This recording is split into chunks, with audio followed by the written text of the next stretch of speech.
KJR, serving the Pacific Northwest from Seattle. Patrick O'Day!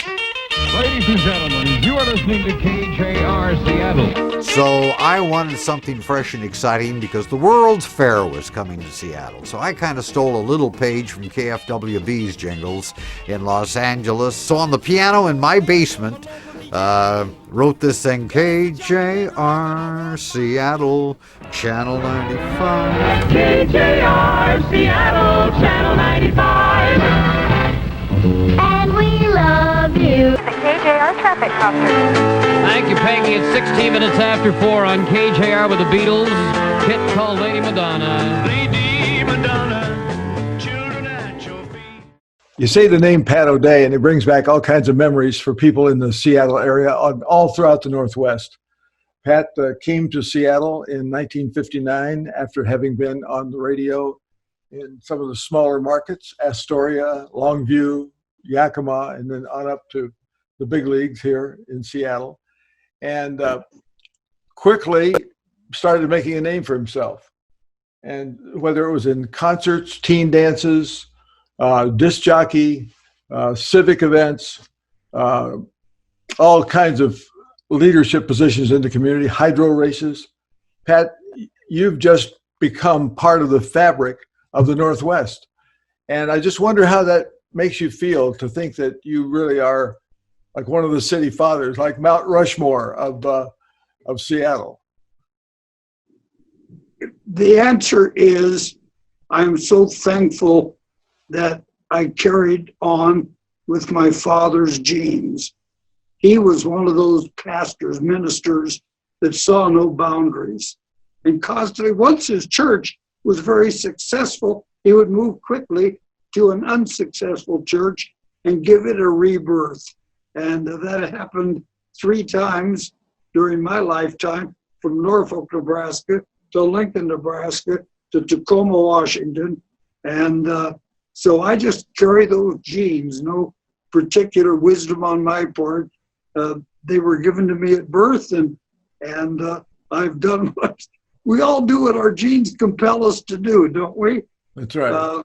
And for those of us that have genes that don't compel us what to do, then we have to override them and just learn to use the word yes. Just yes becomes your automatic word because your genes are screwing things up. There, how's that philosophy? Good. With a name like O'Day, the Irish come to mind, and you even got your green on today. You've always been kind of a leprechaun kind of a guy, sort of a twinkle in your eye. And were you a rascal as a child? That's the question. Were you a troublemaker? Yes, I was. I created all sorts of problems with my behavior. Here I was the oldest son of this minister, and so many facets of my behavior were contrary to what should have been expected of me. And so I guess the answer is yes. I can name some specifics, but I told you the story about the visiting ministers coming over for dinner after church, didn't I? Right. But that was we have some new viewers now, so go ahead and tell the story again. Oh, well, my father being a minister, following the Sunday morning service, he would invite the visiting dignitaries, that's not the word, those that were included in the service, visiting ministers, visiting missionaries, choir director, youth director, so on. And my mother would prepare a big meal. And so following church, they would come over to the parsonage. And of course, at the big meal, the conversation would quickly turn to things of the Lord. Mm-hmm. Well, here I am, 13 years old, and just undisciplined in many ways, shape, and form. And this conversation is going on, and I want to participate in it. So I said, during a little pause, I said, hey, did you folks know that Jesus didn't know the world was round? Well, oh my God. what did that young man say? And my father looked at me in an accusatory fashion. I said, well, it says in the Bible, he said, go to all four corners of the earth and preach the gospels to every people, to nation. God had forgot to tell him that the earth was round. I want to tell you, that got me confined to my bedroom for a couple of Sunday afternoons, reading underlined chapters in the New Testament in an attempt to rein in this rebellious brain. It's a great story.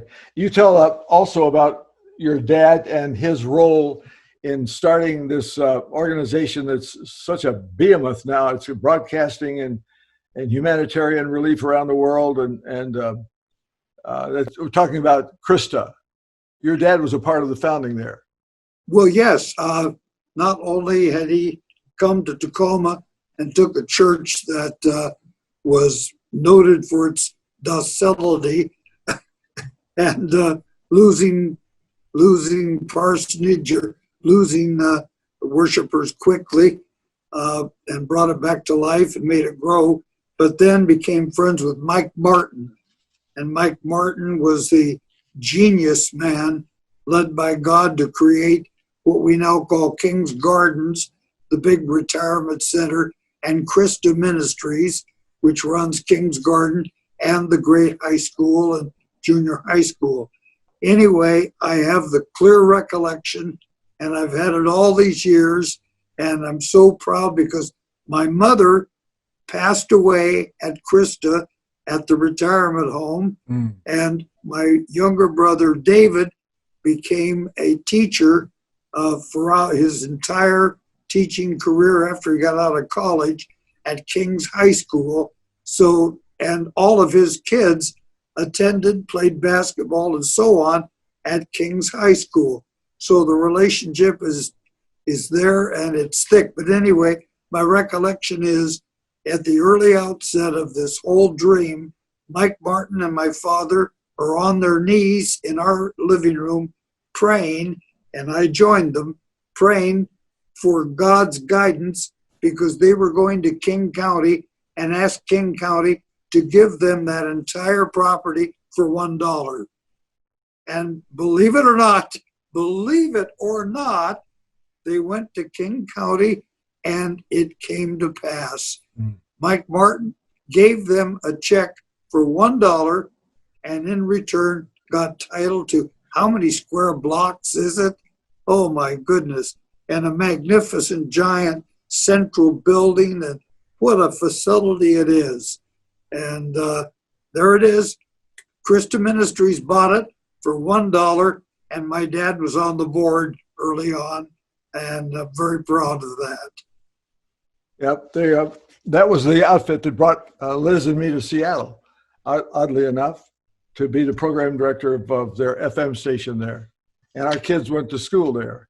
And that reminds me, Pat, when I came to work for you in the fall of 1970, you gave me an initial assignment to produce a Sunday morning show and music show and a Sunday night talk show.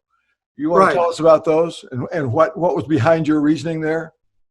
Well, I felt that here we were, the rock and roll station, and at that time, the extremely right end of Christianity, the very conservative side of it, was opposed to rock and roll.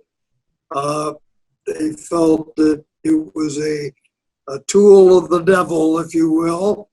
And here I am exercising the tool of the devil to its maximum extent, growing each and every day. And so I've got to do a little something sort of to balance this out, because I was always, I always had good faith in Jesus Christ. So I would introduce Sunday morning shows that were truly fundamental and were on the basis of Christian behavior. And you were a part of that, easing my my guilty conscience. Yeah, the show was called Right On with Jesus, and you told me find every record you can find that has anything to do with God or heaven, or and then say whatever you want to say about it. I mean, you gave me a lot of liberty, and then we did the Sunday night show. What was your thinking behind KJR Touching You? Well, it's the same thing. And that we were welding it a little closer together. The same thing that if we could do it on KJR, it so legitimized Christian faith and Christianity in the face of an ever-growing control of academia and all of the left-wing nuts that we see in control today. There was a time when there was humility and there was a fundamental feeling of God in our nation. And in the late 60s, academia put an eraser to it. I-5, people were sitting on it, stopping the Vietnam War. The entire student body at the University of Washington, almost the entire student body, marched over to I-5, sat down blocking traffic. Rock festivals were being held. Drugs, thanks to Dr. Timothy Leary, who said we all need acid to understand ourselves. And so at that point, Touching You seemed to be the right thing to do to just create some balance. And I was hated for that, you know. Sure. There were the Helix put out bumper stickers that said, "Pat O'Day's a shuck." I had to be a shuck.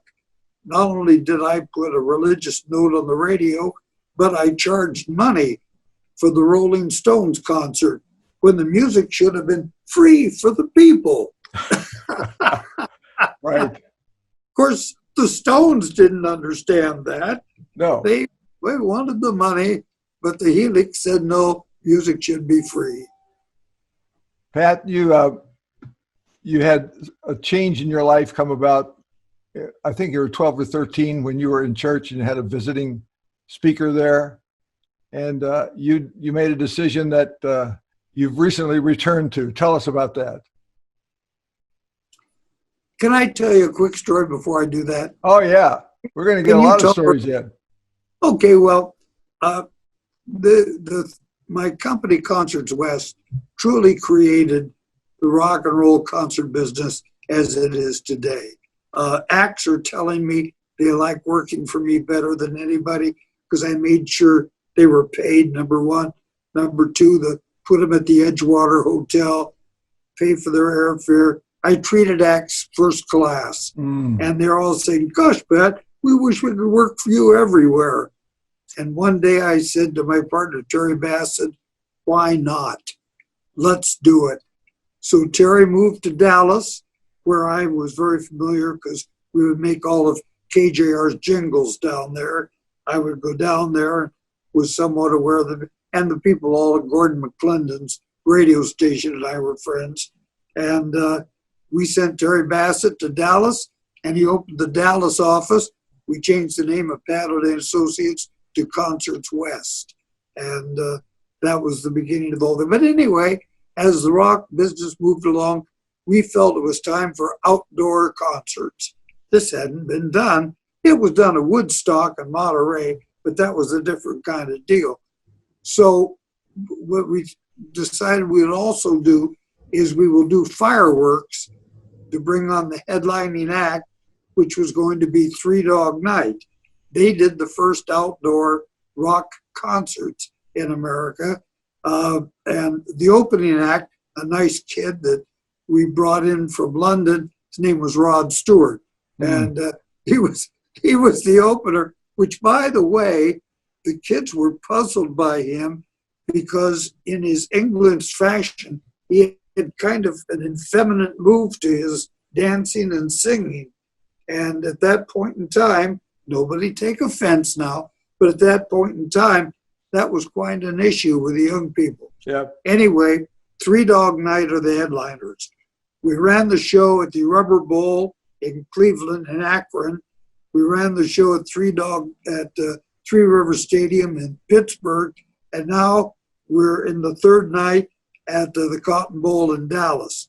What we do is when Three Dog Night is ready to come on, we put on one great fireworks show.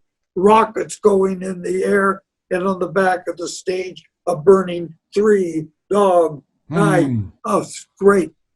We hired an Italian pyrotechnician to do this new idea, and that is make it computer fired so that it will all do it in the sequence. Yes. It tells our fireworks story.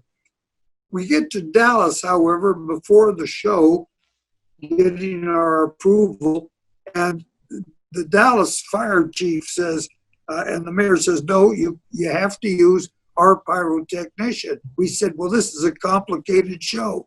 Said, well, you better meet him. So they brought him in for the meeting, and he reeked of beer or something. He came into the meeting, and we described what we're doing. His partner got it handled. Said, yes, but have you ever done a computer fire? Partner got it handled. Don't you worry about nothing. I got it handled. And with that, they looked at me and said, Pat, he's got it handled. So I take you to the show. The Cotton Bowl is sold out, okay? Big, huge crowd. We have got 50,000 people in the stands. And it's Rod Stewart comes on, finishes his bit of the show, and now it's that halftime intermission in which the fireworks will fire.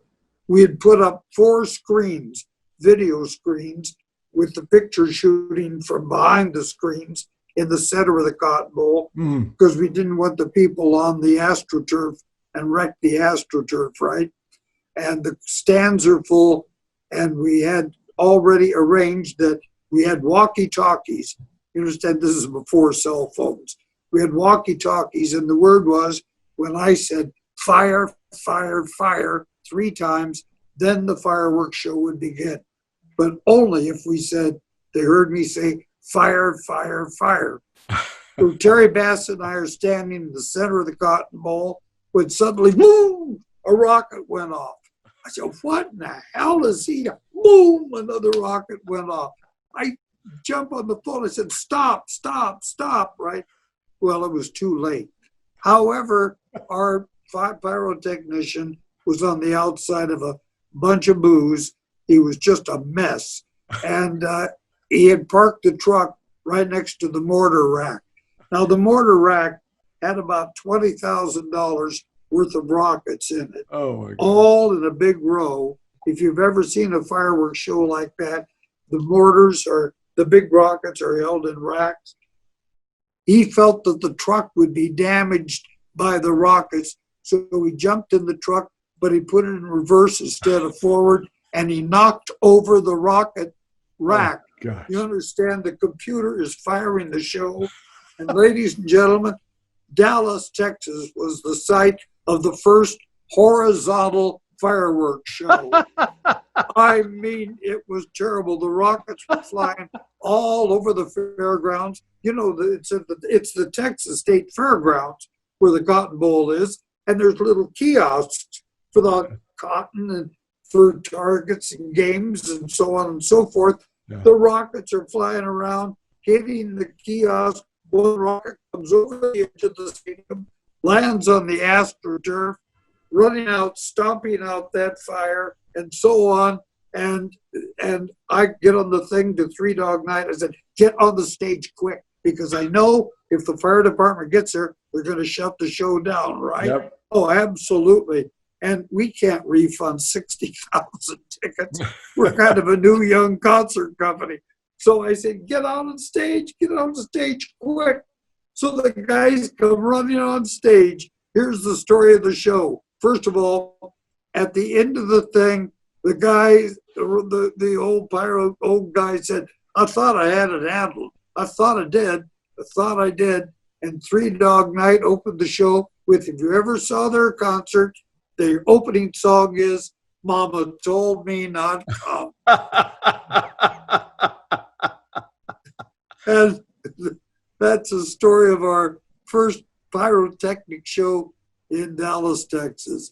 Anyway, let's go back to your question. You were asking about my Christianity.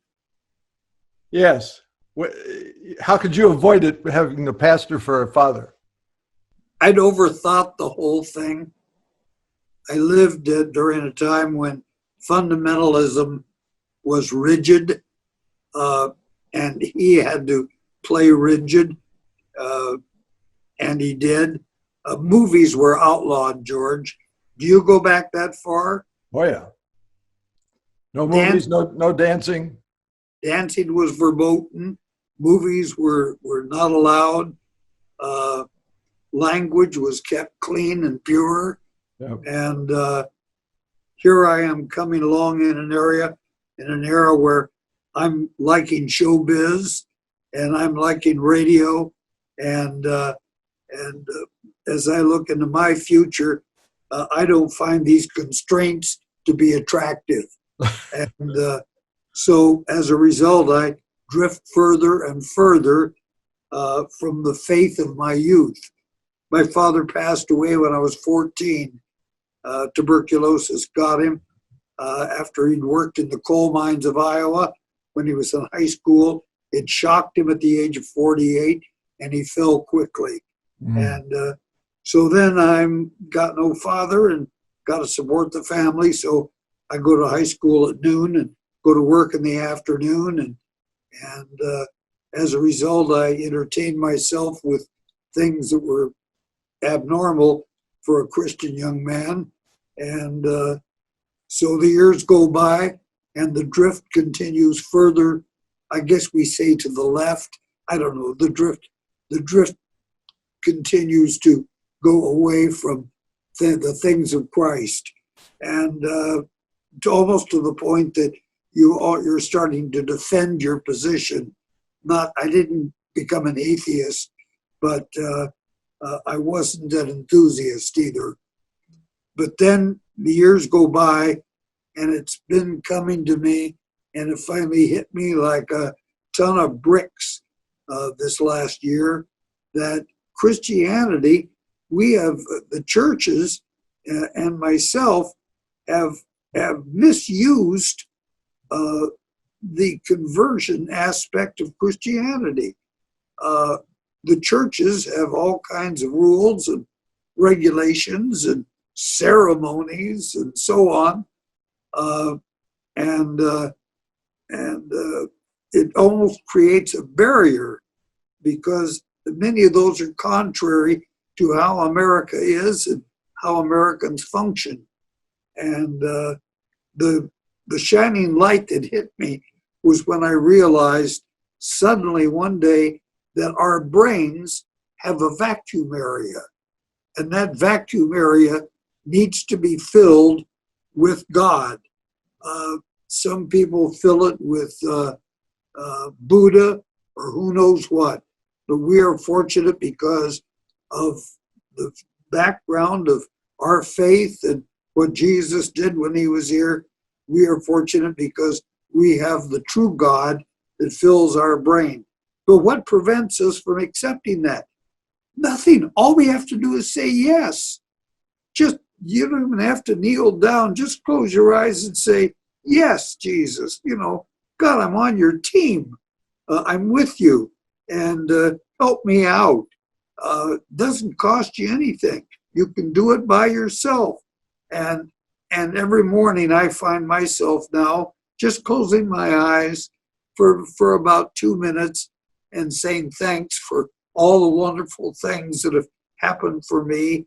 I pray for a couple, 3 people, a couple of sick patients that are struggling with their treatment and are going to come out of there clean as could be.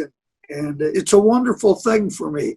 After years of rock and roll doesn't have to interfere with the Christian faith.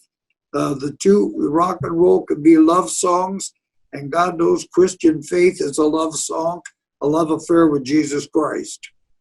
Judy Collins had the song Amazing Grace a cappella, and it was a top 40 hit, Pat. Yes. If you want a tearjerker, listen to How Great Thou Art by Elvis, Yes. who, by the way, was just a prince of a human being. I want to get to Colonel Parker here in just a minute, but what you said about a vacuum in the back of your mind, Have you ever heard of a guy named Blaise Pascal? He was a physicist and a mathematician and an inventor. Lived in the 17th century. And he's famous for the quote that goes like this: "There's a God-shaped vacuum in the heart of each man which cannot be satisfied by any created thing, but only by God the Creator, made known through Jesus Christ." How in the world, I'd never heard of him before, how in the world did I have planted in my brain the word vacuum to understand this? I never heard of it. Oh, that's great. I thought I was the only person to ever refer to our need for Jesus Christ as a vacuum that's been there since childhood. That's right. Oh, Well, now I'm really hot over that thing. your new buddy Blaise Pascal. So back to Elvis. Now, did give you- me the name Blaise Pascal? Pascal, Pascal. I will look that up. That's Okay. amazing. Tell me how you got involved with Elvis and started doing business with him.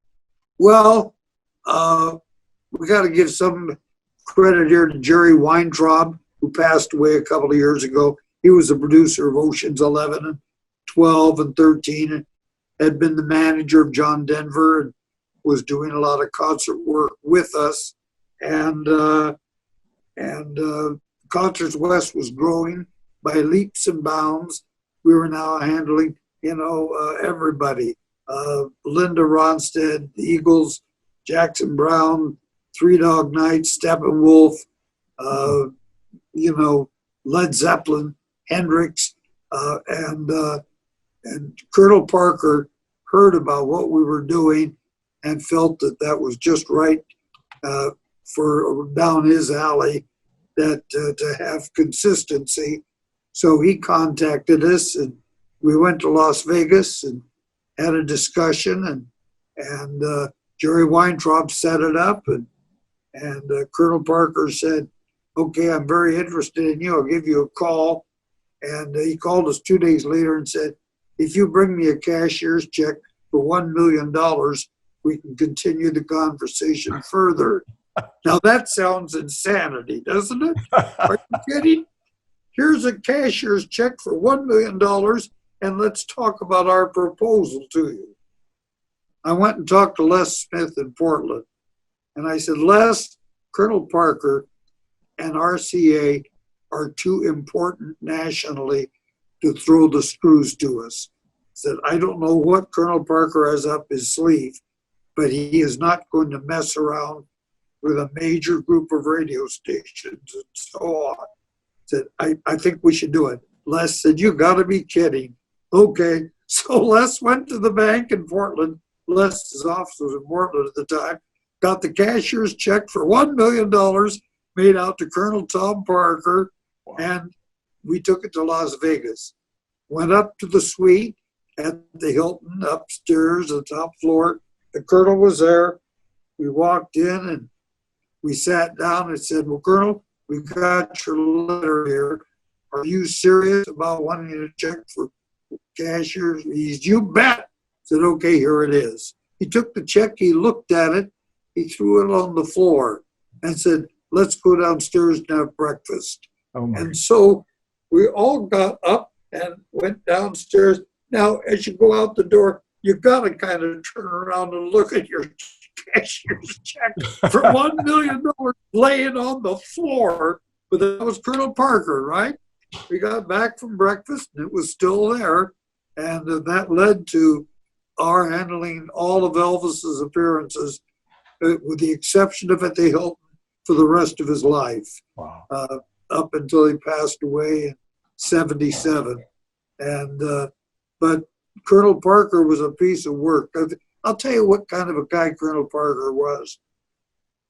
His shenanigans are just over the top.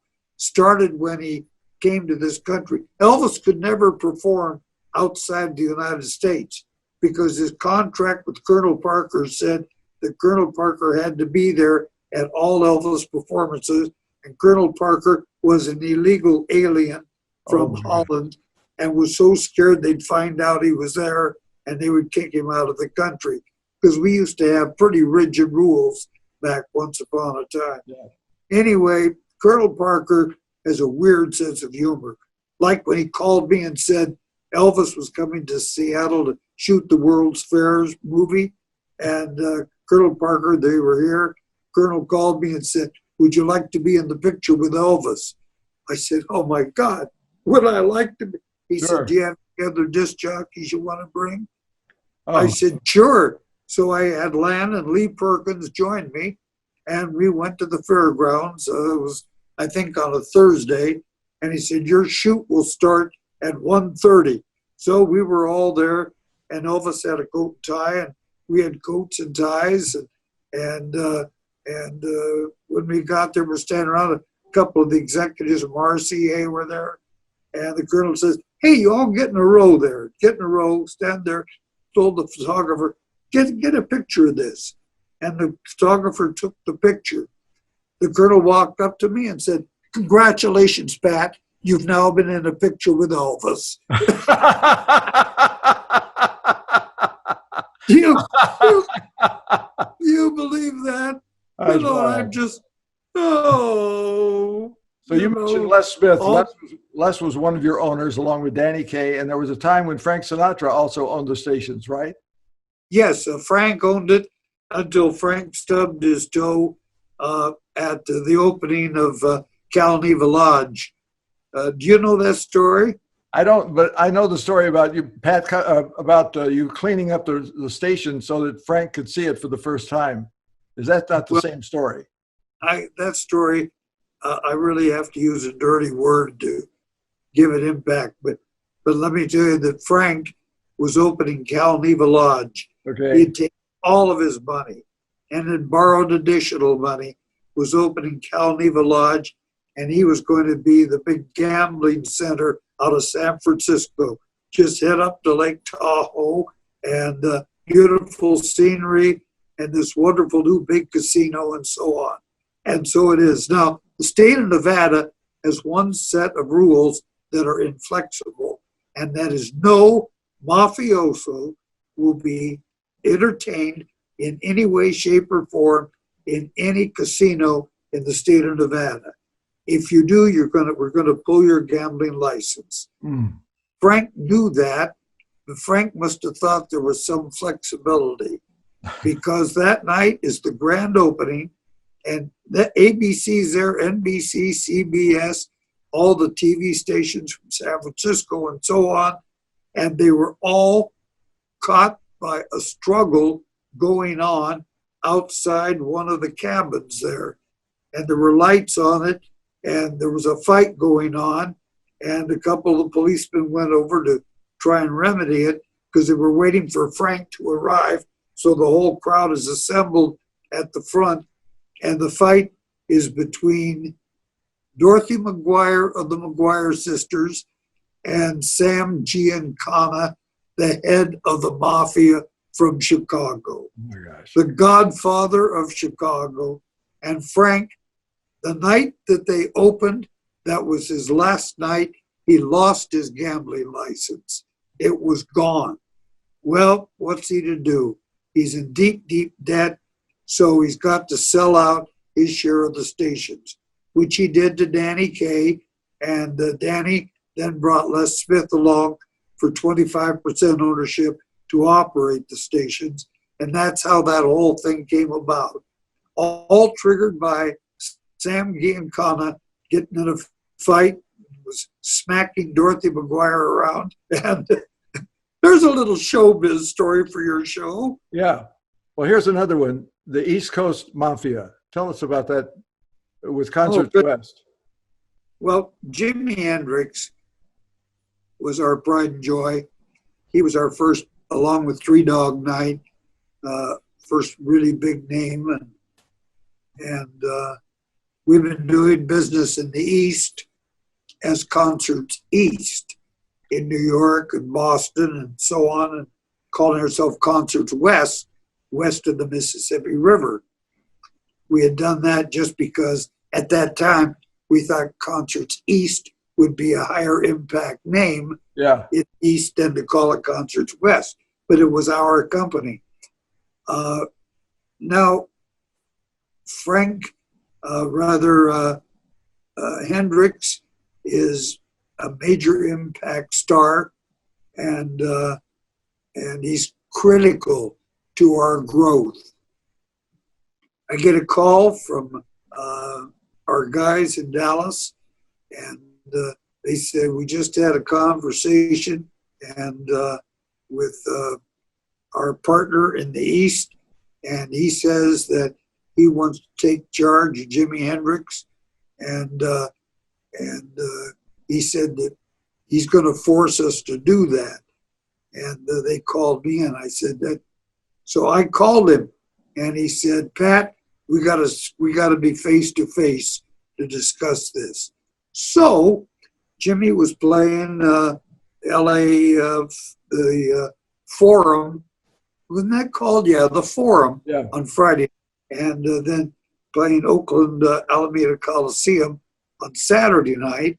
And so we agreed that on Sunday morning we would meet in Oakland and have a meeting. And by the way, the Oakland has an Edgewater hotel, and that's where the meeting was held. And I realized that Phil Basile, in the meantime, I'd been informed, was a made man, that Phil Basile was a made mafia figure and was very dangerous. So anyway, here we are. And I have come up with a plan that I know is deadly if I don't get it, pull it off right. And so the meeting is being held in a suite that I had rented, and there was coffee and rolls and so on. Tom Hewlett was there, my partner, Terry Bassett, my partner, Ron Terry, who had been Hendrix's agent, and Phil Basile and two of his mafia buddies. And so I come into the meeting and get my cup of coffee like this, and I say, well, Phil, I said, you called the meeting. I said, do you want to repeat what you offered me? He said, well, yeah. He said, I told you that if you give us Hendrix for everything east of the Mississippi, and in return, we're going to take care of the unions, we're going to take care of the stagehands, we're going to take care of those people and make sure they serve you, because if you don't deal with us, we will stop your service. Said you'll have problems, and we know how to take care of people that don't do it our way. Yeah. In other words, it was very threatening. Okay. Yeah. And so I said, well, Phil, I said, that's interesting, your offer. I said, the answer is no for an interesting reason. The answer is no because you are stupid. You are dumb. Don't you understand? Did you ever figure out that, let's see, Pat O'Day runs KJR, and KJR is part of the whole concert thing. And who is the owner of KJR? Let me try that. Does the name Frank Sinatra ring a bell with you? Does that cross your mind? Huh? Now I'm telling you, Phil, and I'm telling you right now, you have lost Hendrix. Period. Never going to get near him again, number one. And number two, you are going to make sure that we are well taken care of with the unions and everybody, or I'm going to hold you directly responsible, because I said, Frank isn't going to like it, and I guarantee you I'm not going to like it either. And I said, you understand this? And he's fine. I said, well, Pat, he says, I was just, he said, I was just kind of trying things out. I said, you don't try things out on Sinatra, and you don't try things out on me. Do you hear me? And I threw my hands up in the air. I said, I can't believe how stupid this whole thing is. And I turned around to Phil. I said, did you hear me, Phil? He said, yeah, I heard you. I heard you. And that ended the attempt by the East Coast Mafia to get control of Jimi Hendrix. Now, And, Frank never knew about that conversation, did he? who? Frank Sinatra. Oh, no, Frank had sold the station 2 years before, There you go. 3 years before. No, that was based on the fact that, I'm assuming that he doesn't know that Frank sold the station. Also, that he probably didn't know that Frank owned it in the first place. Right. No, the whole thing was a bluff. And I got on the airplane flying back to Seattle right after that breakfast with my knees shaking because I was hanging it out there. And those guys, his guys were all packing, and it was spooky. But it worked. I talked a few days ago to one of our friends, one of your former stars, a guy who was an acolyte and a mentee of yours, John Maynard. And John told me about the time. I said, John, you have a question I should ask Pat? He says, yeah, I got a question for Pat. John said he was 17 years old. He was in high school, and he came to KJR, knocked on the door one weekend, and you happened to be in, and he was going to see what he could do about getting into the radio business. And he showed you he showed you a tape that he had of a disc jockey on KFWB in Los Angeles, Don McKinnon, and KEWB. And you asked him if you could borrow the tape. And so he says he left the tape with you, and he knows that you listened to it because that afternoon, all the shticks on those tapes were being used on the Battle Day show on KJR. And so his question to me is, Pat, if you're done with those tapes, can I come by and pick them up? 1963. Do you remember that? Do you remember John? Of course I remember John. I don't happen to specifically recall the tapes. I'm so sorry. I'm not going to discredit it. Yeah. But there's no way you would have borrowed the shticks from those stations and used them on your show. Oh yeah, I would. Oh, you can count. There's a good chance that I would have.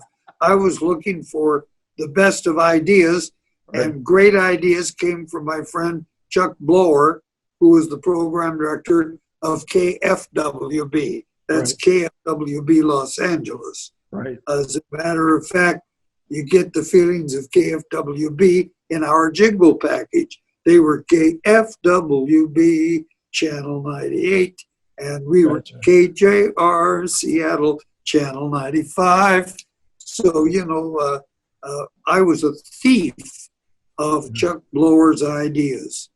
Maynard delivered the tape to a dangerous thief of Chuck Blower's intellectual properties. There you go. What would you say is the most significant achievement of your career? Oh, let me think. There are things that so many things don't endure forever. You wish they would have. I guess taking KOL Honolulu from number 22 in the market to number 1 in 1 year, that was a big event. That was Channel 65.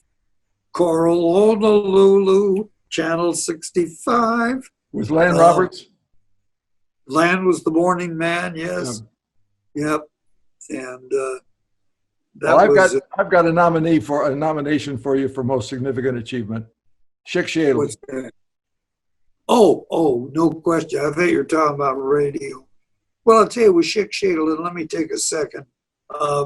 And I keep hanging on there, desperate for the ownership of Universal Health Services, the owners of Schick Shadle, to go national with that. Unfortunately, they are so deeply involved with all of their 12-step rehab facilities that they are overlooking a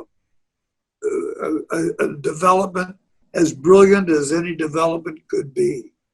Seattle is kind of an innovation capital, be it Microsoft, Amazon, Boeing, Peterbilt, the list goes on and on, Nordstrom's. but we had a development way back several years ago by a doctor from the University of Washington named Charles Shadle. And he was dissatisfied with what the counseling was doing for people with an alcohol addiction and drug addiction. And he was the one that created the use of the reptilian gland, the self-preservation gland, feeling that it being the most powerful gland in the human brain, that it had the power to shut off those receptors that caused all the craving and the desire. Yeah. And he developed the aversion therapies that worked like magic, and they still do today. Look at me. I went in there 35 years ago with one great cocaine habit, marijuana habit, and alcohol habit. And 10 days walked out to never touch it, never miss it. And I'm a little bit nuts, you know that, George. and that's how powerful that is. And so, yes, it's been a joy for me I give the key lecture to the patients every 8th or 9th day, or I did until my lung problems and a couple of months ago. I give the key lecture so they understand exactly what is, because they come out of there in 10 days and they know they've changed. Well, they need to know why they have changed. So I do the whole explanation that the physicians used to give, and now they had me do it, of what is going on inside the human brain during the treatment to bring the habit and the thoughts of the habit and everything to an absolute halt. But the other thing that Chick Shadle does that's equally important, I think, is the deep sleep therapies using propofol. Used to be the subject was sodium pentothal, truth serum. Propofol does the same thing. It puts the conscious portion of the brain to sleep, the part you and I are using right now, and leaves the subconscious wide awake so that we can have a conversation with the real you in your pure midbrain, without the BS detector that's in the conscious portion of the brain. And we're talking about, we deal with the subconscious. So you will A, forgive yourself, B, take those things that have grown beyond their original size, because alcohol is a depressant, and bad things in the past or things you're guilty of or so on have grown beyond their original size by far, and get those eliminated. And that's all taken place under the sodium, under the propofol. And that allows our patients, and you won't believe this, they enter the hospital on an absolute angry and depressed and just, they're down, it's ugly. And they walk out of there 10 days later smiling, happy, giving each other a high five, saying, I'll be back for my 30-day recap. And it's amazing. It's amazing what we do there at Chick Shadle. So having been a part of that, and as a result of my talks, I've had a chance to, well, let's see, I've been doing the talk for 14 years. We do over 1,000 patients a year. So let's assume that about 10,000 people I've had a role in helping them achieve their lifelong sobriety. And if somebody fails, by the way, we also tell them, if you fail, and it does happen, and I'll tell you why in a minute, if you fail, just hurry back. Because if they fail and they come back, then we bat between 90 and 100% long-term success. And because they know what they did wrong, and what they did wrong was they took one sip. Because all it takes is a minuscule amount of weed or a minuscule amount of alcohol to race through our capillaries and re-trigger those receptors. And that's where the entire craving is receptors in the pleasure center of the brain. There, how's that for an elongated answer to your question? You know, that's a real calling. God has given you a real platform, and you had to go through some tough times to be able to come out on the other side and help people. Pat, what would you say was the lowest point of your career, of your life? Was it that moment when you realized you had to Uh, go to Schick-Shadel? Or was it a business situation? no, no. The low point of my life was I was in Cincinnati, and we had stations in Kansas City, Cincinnati, Portland, Spokane, Seattle. Yep. I was at our radio station in Cincinnati, 123. That was 123 WB Cincinnati. It's our jingles.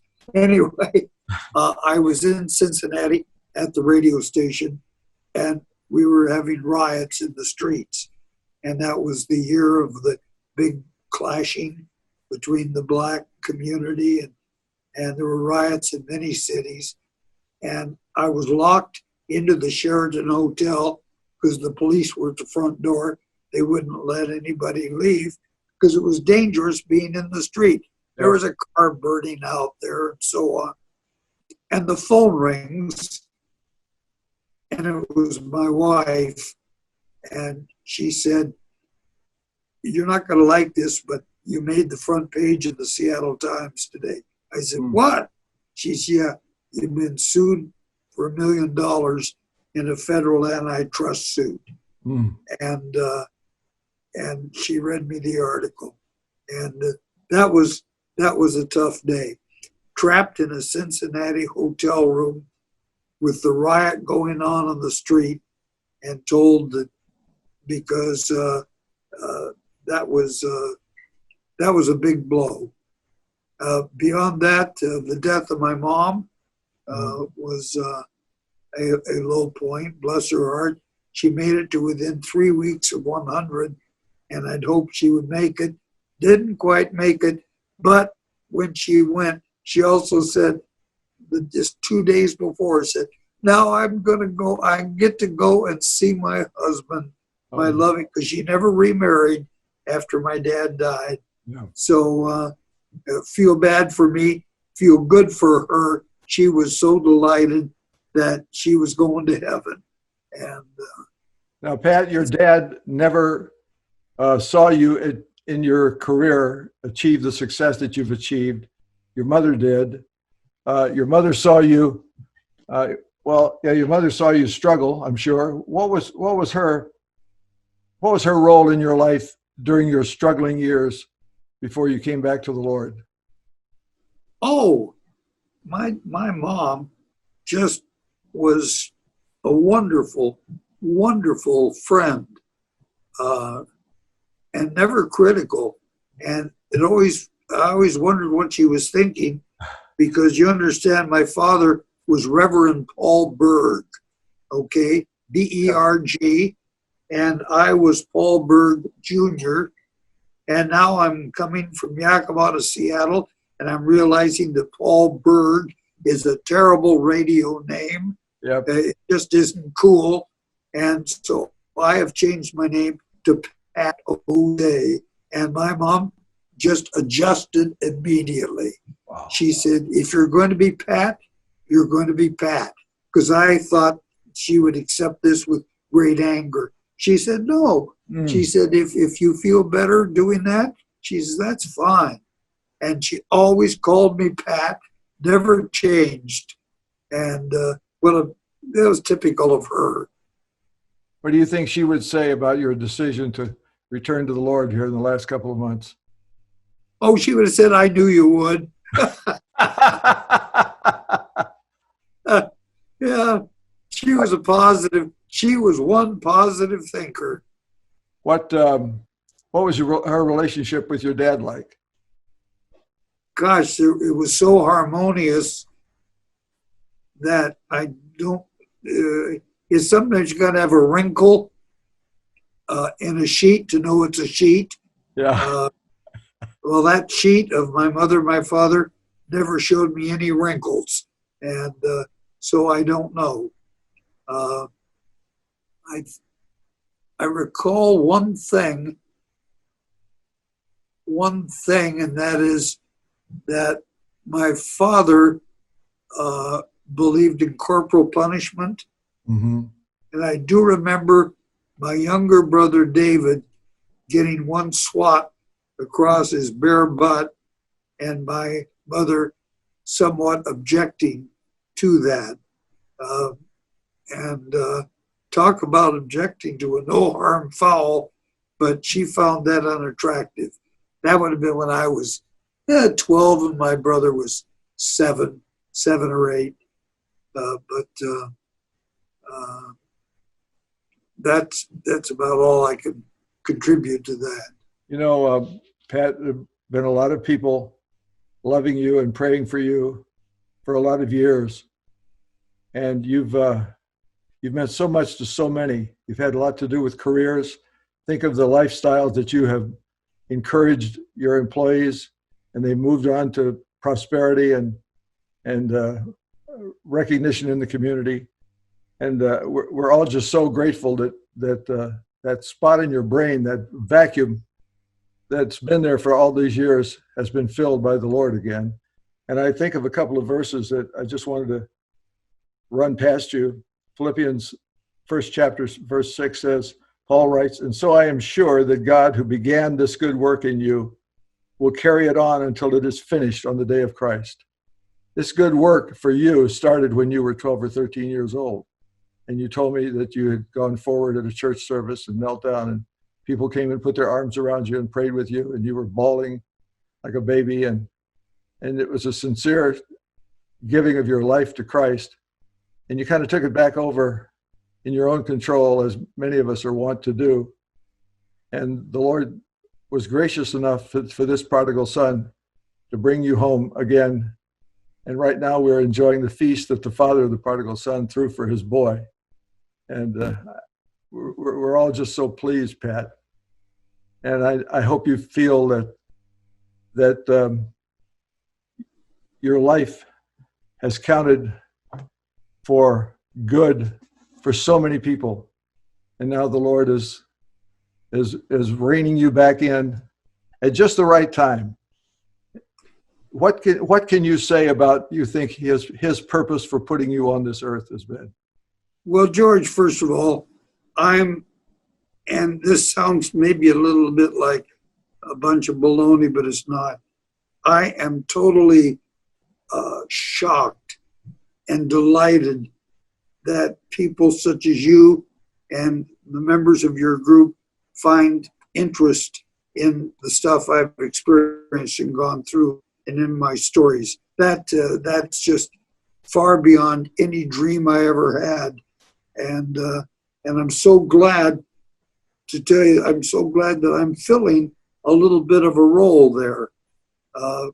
That's so great. And I think that those feelings that I have are available to everyone, because I think that feeling I have of, what would the word be? Graciousness?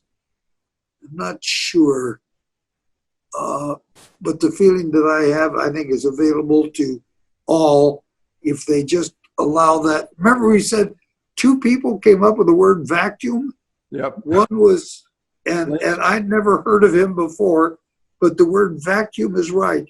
We have a vacuum, and when we fill that vacuum, so many things in our life become beautiful and homogeneous and allow us to be an inspiration and a joy to others. And it is so that you have also added to that vacuum in my brain with the attention you've given to me and the assembling of your group. Does that make sense to you, George? I just want to say to you, partner, we're very close in age. And which one of us gets to be in the Lord's presence first, you got to save the other guy a seat in the skybox. And I know you never settle for anything less than the best seat in the house. Well, I'm told I have 8 months at the outside, and I think I'm going to beat you up there. But I will let you. I'll save the public announcer's spot for you. Okay. You did such a good job for the Sonics. We'll let you announce. Okay, who's coming into heaven now? Right? You know, I should have stepped aside at least for one game during my 19 years with Seattle. I should have stepped aside one game and let you do it. You did. used to have to decide 2 games. Did I really? A Buffalo game, yes, a Buffalo game and a Chicago Bulls game. Look at that. Yes, 2 games. You did. You let me run wild. Wow. You didn't remember I that. didn't. I'm so sorry. I'm so sorry. You gave me great bragging rights. Well, Bat, this has been a real treat and a thrill to have you here. Last time I asked you at the close of your interview, what do you think, what would you like to say to Jesus? And I'm going to close this way, this time with asking you, what do you think, what would you like to hear Jesus say to you? Thank you. I knew you'd eventually get your head on straight. Oh, Mr. O'Day, crack me up. Thanks, Pat. And from all of us around the world who are tuning into this Zoomcast, we can only give you a thumbs up because you can't hear the applause, I guess. Thank you, George. I love you so much. God bless you. Thank you, sir. Praying that he'll give you extra days and weeks and months because you've got a story to tell, and his name is going to be lifted up by your story, my friend. Well, great. If I can help one person, if just one person finds Christianity and finds a relationship with Christ as a result of our effort here today, then it was a big, big, big success. All we need is one, and have one person just cave in and say, boy, I need that. Then you and I will have won a big victory right there. Amen. Amen. Thanks, Pat.